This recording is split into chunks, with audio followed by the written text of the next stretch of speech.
Eh bien bonjour à toutes et à tous, ici The Marvelman. Aujourd'hui on se trouve pour une petite vidéo consacrée au Gardiens de la Galaxie Holiday Special, donc le spécial Noël des gardiens. Et donc une vidéo pour analyser un petit peu ce qui s'est passé, surtout critiquer, et enfin faire plus ou moins des théories pour la suite, mais c'est plutôt des éléments que ce spécial nous a présenté pour la suite qui peuvent être intéressants. Donc évidemment je vais 100% spoiler, vous êtes prêts, on y va. Donc déjà on va commencer en avis général. Qu'est-ce que j'ai pensé de ce Holiday Special? Et bah franchement j'ai beaucoup aimé. En effet je suis un très gros fan des Gardiens de la Galaxie, déjà en comics mais même les films je trouve qu'ils ont fait un truc plutôt pas mal, surtout pour les populariser. Et j'ai vraiment aimé les deux films. Et du coup le premier truc déjà que je me suis dit en voyant ce spécial, c'est enfin on a de nouveau un projet sur les Gardiens.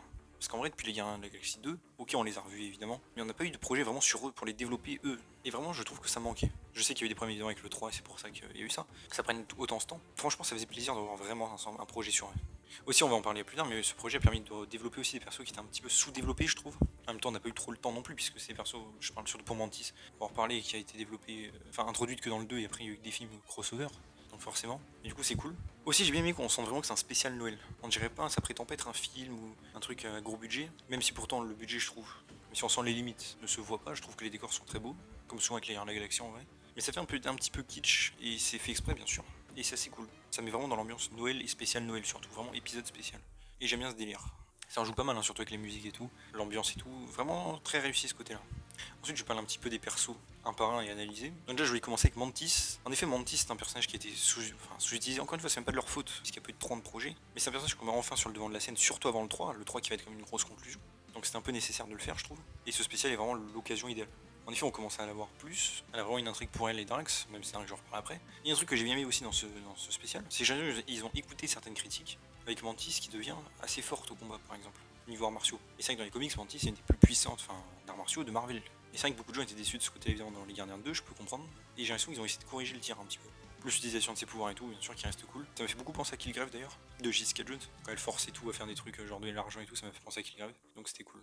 Aussi pour parler de la révélation du fait que c'est la sœur de Star-Lord, et bien encore une fois, c'est assez cool, c'était une théorie de fan à la base qu'ils ont rendu réelle. J'étais pas un peu le plus gros fan de cette théorie, mais pourquoi pas, dans le contexte là ça marche. Le seul problème évidemment, c'est que Disney a spoilé littéralement cette révélation dans le marketing. Et ça c'est dommage. D'ailleurs la scène qu'on voit là dans Marvel Legends, le résumé de Mantis, on peut voir justement que sa sœur, c'est en fait une scène coupée du 2. Donc ça c'est intéressant. Et il n'était pas d'ailleurs dans ce spécial. Mais en tout cas c'est cool et assez nécessaire je trouve, leur fait évoluer Mantis un petit peu, et leur mis sur le devant de la scène, pour s'attacher plus, au même rang que les anciens gardiens. Et aussi ça peut préparer donc du lourd pour la conclusion, et créer un nouvel attachement à Star-Lord. Donc si un des deux meurt, évidemment ça peut rajouter un poids pour le troisième film. Donc très bien.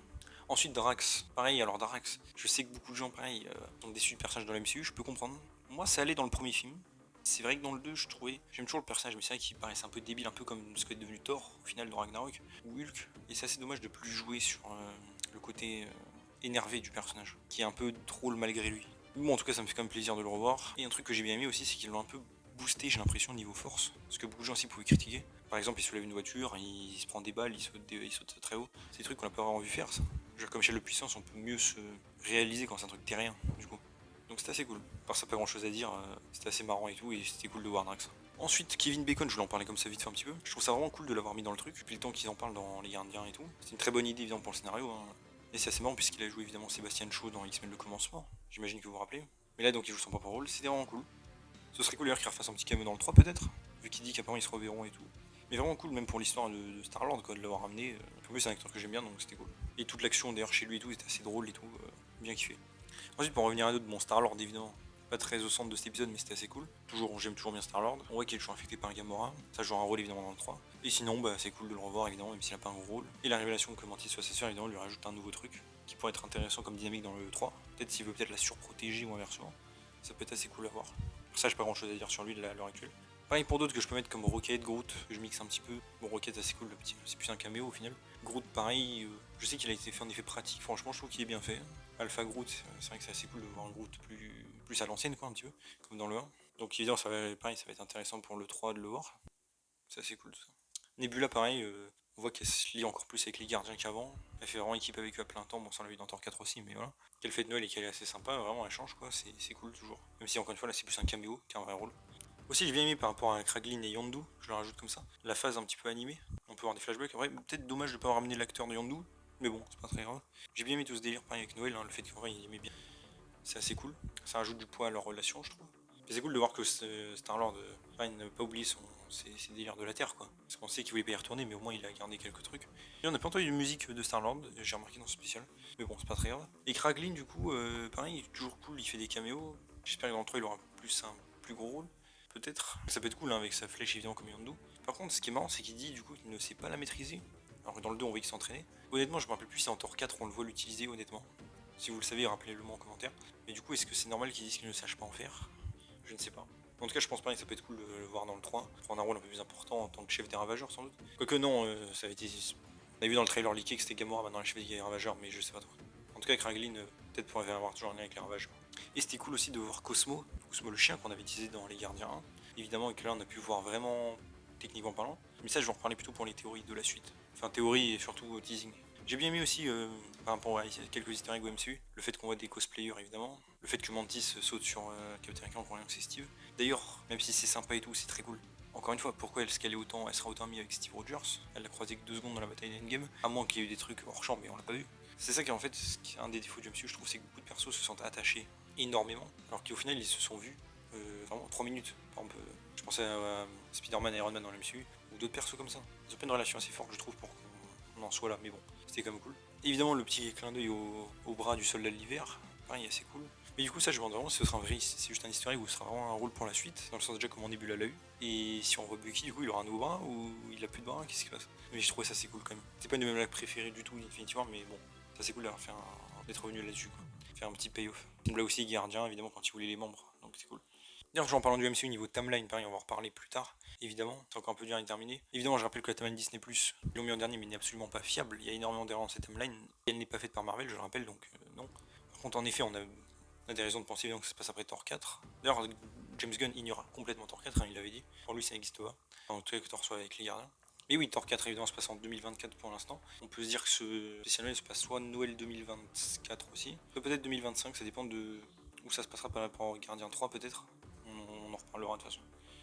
Ensuite, je voulais revenir un petit peu sur les éléments qu'on nous introduit pour teaser les Gardiens 3, car en effet, ce spécial Noël a été construit sur le tournage, et fait pour nous faire patienter évidemment, et franchement c'est cool.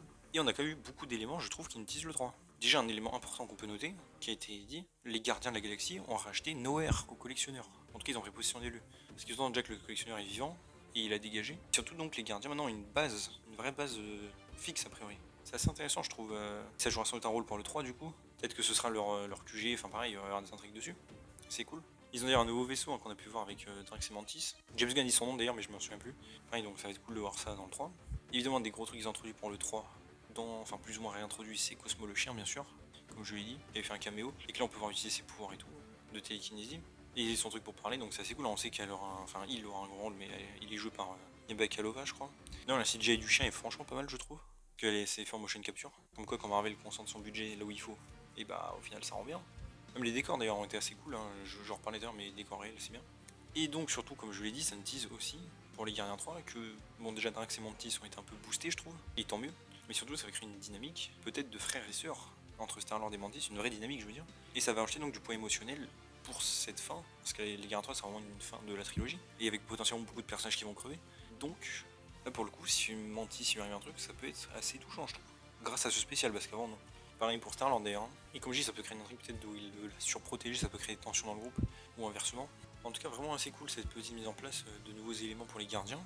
C'est quelque chose, encore une fois, qui manquait pas mal, je trouve. Et je suis vraiment très excité pour le 3, en espérant qu'on a un trailer bientôt. À moins, j'ai espéré qu'on ait éventuellement un trailer en fin de ce projet en scène post-crédit, malheureusement non. Scène post-crédit assez cool d'ailleurs, avec Groot en sapin de Noël. Mais malheureusement non. Aussi d'ailleurs, en teasing, Rocket dans la scène post-crédit tease un petit peu un deuxième spécial. En tout cas, il dit qu'il faut un deuxième. Honnêtement, est-ce que ça arriverait? Je ne pense pas, car les Gardiens 3 sera vraiment une conclusion. Peut-être un nouveau spécial des Gardiens, mais avec d'autres persos. Une nouvelle équipe des Gardiens à la fin du 3 peut-être, avec Adam Warlock et d'autres persos j'imagine. En soi pourquoi pas, mais bon on verra. Et après évidemment ils disaient qu'on se revoyait pour Pâques, Kevin Bacon. Un spécial Pâques peut-être, ça pourrait être cool. Et vu qu'il y a le 3 qui sort, je suis pas sûr qu'ils auraient le temps de faire ça. Moi ils en ont prévu un, mais bon je pense que ça serait su depuis le temps. En tout cas je pense que c'était plus en l'air, mais pourquoi pas à l'avenir un autre, oui. Et maintenant il serait avec d'autres personnages du coup. Mais voilà. Donc franchement, en tout cas j'ai vraiment aimé ce spécial comme je l'ai dit, pour faire un petit bilan. Hein. Vraiment aimé aussi les petites les nouvelles introductions ou réintroductions de certains éléments qu'on retrouvera dans le troisième film. En espérant que ça serve vraiment, que ce soit pas juste pour la déco. Mais je pense que ça servira parce que James Gunn il est vraiment à fond sur les gardiens en général. Donc c'est cool. Et voilà, ça conclut donc cette phase 4. Enfin, même si ça fait pas partie de la phase 4 ce spécial, mais bon. De toute façon, les phases n'ont jamais eu beaucoup de sens, hein, je l'ai toujours dit. Les spéciales ne font pas partie des phases, tout comme maintenant les séries animées qui ont été retirées, mais bon, on s'en fiche, hein. C'est un épilogue de la phase 4, hein, on va pas se mentir. En tout cas, voilà, d'ailleurs, je rappelle hein, que je prépare une grosse vidéo sur la phase 4. J'attendais évidemment que ce projet sorte pour la finir. C'est logique. Mais franchement, voilà, vraiment convaincu de ce projet. C'est vraiment un petit truc cool qui fait patienter pour les Gardiens 3, donc c'est cool. Et voilà, donc vous, évidemment, n'hésitez pas à me rappeler, à me dire, vous, ce que vous avez pensé évidemment de ce projet. Est-ce que vous étiez content dans les gardiens, l'intrigue, voilà quoi, ce spécial Noël simplement, est-ce que vous avez aimé? D'ailleurs, quel spécial avez-vous préféré? Celui d'Halloween, du coup, de Noël? Ah non, moi je sais pas trop. Évidemment, pour l'intrigue, je préfère beaucoup plus Werewolf by Night. Évidemment, pour l'attachement au personnage, les gardiens aussi sont assez élevés, donc je sais pas trop me départager pour le moment. Et voilà, n'hésitez pas à me dire si vous avez aimé, pas aimé, des petites théories pour le 3 aussi, voilà.